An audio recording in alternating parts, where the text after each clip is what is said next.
नमस्कार मित्रांनो, तुम्ही ऐकत आहात भगवान ननवरे यांचा लेख बी बोल्ड. बी बोल्ड. मित्रांनो, कसे आहात? मी मस्त. आयुष्य खरंच खूप छान आहे, फक्त बघता आले पाहिजे. कसं आहे ना, बराच वेळा आपल्यासमोर काय हे दिसत नाही. कोणीतरी सरस असतं, कोणाचं तरी आपल्यापेक्षा चांगलं असतं, कधीकधी आपल्यापेक्षा खूप चांगलं असतं. म्हणून आयुष्य बघता आले पाहिजे. ग्रुप संकल्पना मला कधीच पसंतीस उतरली नाही. पण माणूस टोळक्यातला प्राणी, मग आपण वेगळे नाही ना. आमच्यात इगो प्रॉब्लेम नव्हताच, पण तो आहे हे मान्य करण्याची तयारी नव्हती. मग म्हणलं, चंद्र आपल्याच मागे फिरतो हा प्रचंड मोठा गैरसमज होता की? तसंच तर असेल ना. मी आणि स्वतःभोवती फिरणारा मी. बरेच समज असतात. कोणाची तरी इच्छा म्हणून एकत्र, बाबांची इच्छा म्हणून एकत्र. परंतु एकमेकांचं काहीच पटत नसेल तर, संवादच राहिला नसेल तर, एकमेकांना बोलायची इच्छा राहिली नसेल तर, पाहायची इच्छा राहिली नसेल तर, अशा जाचक अटी आपण आपल्या येणाऱ्या पिढीला टाकू नका. फरफट होत असते. रिलेशनशिप बोलावं वाटते, पण लोक खाजगीत उतरतात हो. 4 शब्द सुचवा, लिहा, कौतुक तर सोडा, 4 शिव्या मात्र नक्की भेटतात. नंतर बुद्धीत सुधारणा झाली म्हणलं, लोक तर वाईट साईट लिहिणाऱ्याला पण सोडत नाहीत. कितीही ब्रॉड झालं तरी, भामट्यांनी काहीही लिहिलेले तरी कौतुक होते, ते सहन होतं नाही. नवरा बायको म्हणजे 7 जन्माच्या गाठी. एका जन्मात किती सहन करत असतात हे दिसत असताना देखील 7 जन्म हाच नवरा मिळावा म्हणून सुवासिनी वड पुजतात. त्यात एखादा तळीराम, त्याच्या बायकोने त्याला 7 जन्म बुक करावं म्हणजे आमच्यासाठी दुःखच. त्याला भेटणारा आदर बघून तर वाटतं थोडं थोडं थेंब थेंब चाखायला सुरुवात करावी की काय. गैरसमज हा एक खेळ आहे. तो स्ट्रॅटेजीने खेळायला हवा. दिसण्यावरून असणे हा समज की गैरसमज. आजकाल फसतात हो लोक. मुलींना लक्झरियस स्वप्न पडतात आजकाल, सर्रास फसतात. इतकी वर्षे काम केले, पण आता इज्जत भेटायला लागली. रोज दाढी करणे, चांगले कपडे घालणे, चांगले जोडे घालणे सुरू केले हल्ली.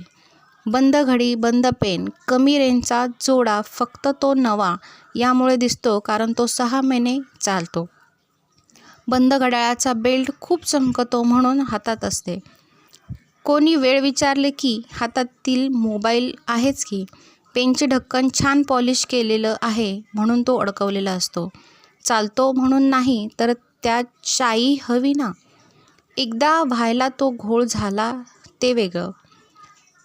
चालती फिरती मीटिंग ही कल्पना ज्याने आणली त्याला दिसताच धुवून काढणार मी. डायरेक्ट साहेबांनी माझा पेन काढून घेतला. हक्क, खास एम्प्लॉई मी, हे पण धोक्याचेच. पेन चालला नाही, चालणार कसा? बरं, घाई असते तर अशा मीटिंग घ्यायच्या कशाला? वेळ बघण्यासाठी माझा हात पलटी करून वेळ बघितला. वेळ दिसणारच नव्हता. दुसऱ्याचे बघून मला कधी जमलेच नाही, पण फसणारे फसतात आणि हसणारे हसतात असे किस्से बनतात. कॅलिफोर्निया, ब्राझील, अमेरिका आणि रशिया तिकडे फिरायला गेले की मज्जा येते म्हणे. मलाही जायचे होते पासपोर्ट काढण्यासाठी. परवडलं, पण पुढच्या खर्चाचे नियोजन चालू आहे. असावं तर श्रीमंतच, नाही तर भिकारी बरं. श्रीमंत कधी कधी रडतो आणि भिकारी रोज, ते पण आपल्यासारखंच. म्हणलं, जे आहे ते छान आहे. गोष्ट मजेची होती तर जरा आठवलं यार, मज्जा तर गावच्या यात्रेत होती. घरचे धपाटे न्यायचे, पायी पायी टिंगल टवाळकी करीत 8 किलोमीटर अंतरावरील माळावर जायचे अन खाऊन यायचे. खेळणी घ्यायला पैसे नव्हते, पण धपाटे वर्षातून एकदा खायला भेटत ते स्वर्गसुख मिळायचे. काल एकाने विचारले, साहेब घरावर पाटी लिहायची, नवीन बांधलं काय लिहू? मी सहज सुचवलं, तुमचं सौचं पूर्ण नाव लिहा. वर आई बाबांचा आशीर्वाद किंवा निवास लिहा. खाली पिहू कुहूचं नाव लिहा. त्यो म्हणला, पोरांची नको ते घर माझे, ते बाप कमाई त्यांची समजू लागतात. कोण काय विचार करेल याला अंत नाही. आपल्याला पण पटायला हवं ना. मला विचारू नका, मी खूप विचित्र आहे, पण त्यानं मनातलं ऐकलंच. मला गणपत बेलवकर सारखं करायचं. अलीकडे नटसम्राट बघितला. यापूर्वी मी शेक्सपियर वाचलं होतं. तो आयुष्यभर भूमिका जगला आणि मरताना पण. त्याची कथा समजणार नाही म्हणून गणपत बेलवकर घेतला. मस्तीत जगायचा, कुणाला सक्ती नाही. आपल्यासारखेच दुसऱ्याचे मत असेल ही इच्छा नको. फक्त भूमिका जगायचा. तुटणारे तुटू देत, लुटणाऱ्याला लुटू देत. जिंदगीच खेटर उगळणारच. एक दिवस कालबाह्य होणारच. नको तो अट्टहास, नको तो उपहास. मला माझं झुरू देत. करायचं ते करू देत. जगायचं ते जगू देत. जाताना मात्र सगळ्यांना नकळत जायचंय. इथंही स्वार्थी व्हायचंय. बुडबुड्याच्या सागरातून अलगद निसटून जायचंय.